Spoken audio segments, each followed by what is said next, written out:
Maybe you should fall, dance for rivers too.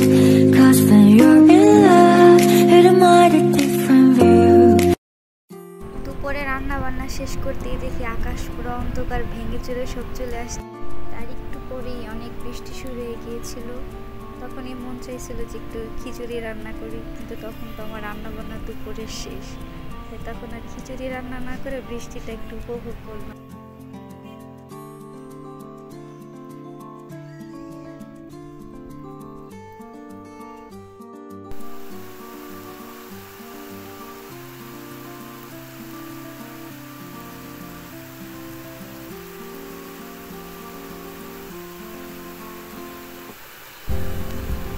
বৃষ্টি দেখা শেষ করে তারপর সন্ধ্যার দিকে চলে গেলাম একটু খিচুড়ি রান্না করতে।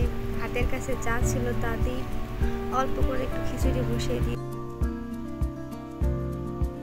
নিয়েছি, ডাল নিয়েছি।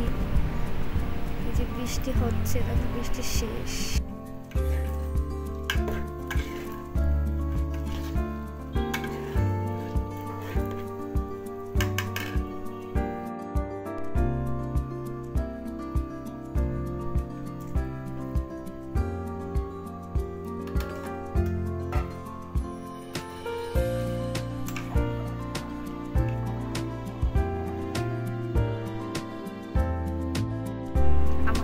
রান্নার ডান হয়ে গেছে।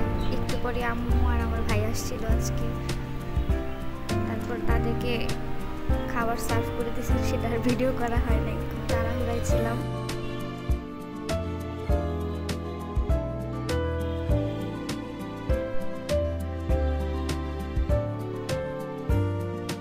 এই পাশাপাশি এদের বাবার জন্য আলাদাভাবে খিচুড়ি রান্না করা হয়েছে।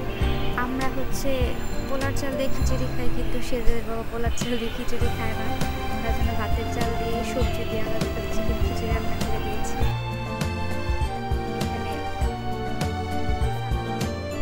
এখানে খিচুড়ির জন্য সালাদ কেটে নিলাম, গাজর, টমেটো, শসা, কাঁচামরিচ, লেবু, আর এখানে আমার জন্য একটু হালকা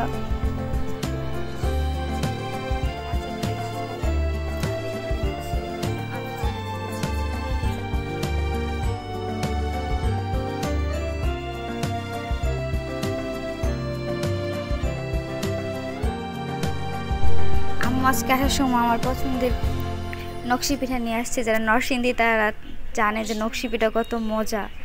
আমরা এটাকে ফুল পিঠাও বলে থাকি, কিন্তু বাইরের সবাই চিনে যে এটা নকশি পিঠা। তারা খুব ভালোভাবেই জানে এটা বানানো যেরকম কষ্ট, এরকম খেতেও অনেক খুব মজা। আর এখানে ছিল আমসত্ত্ব, পাকা আমের মিষ্টি ছাড়া। এখানে এটা খেতে খুব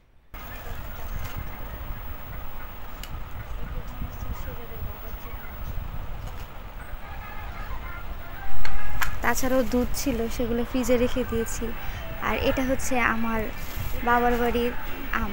এখানে আমার দাদির গাছের আম আছে, আমার চাচাদের গাছের আম আছে, সবার গাছের আম মিলানো, খালামুনির গাছের আম আছে, অনেকগুলো আম ছিল।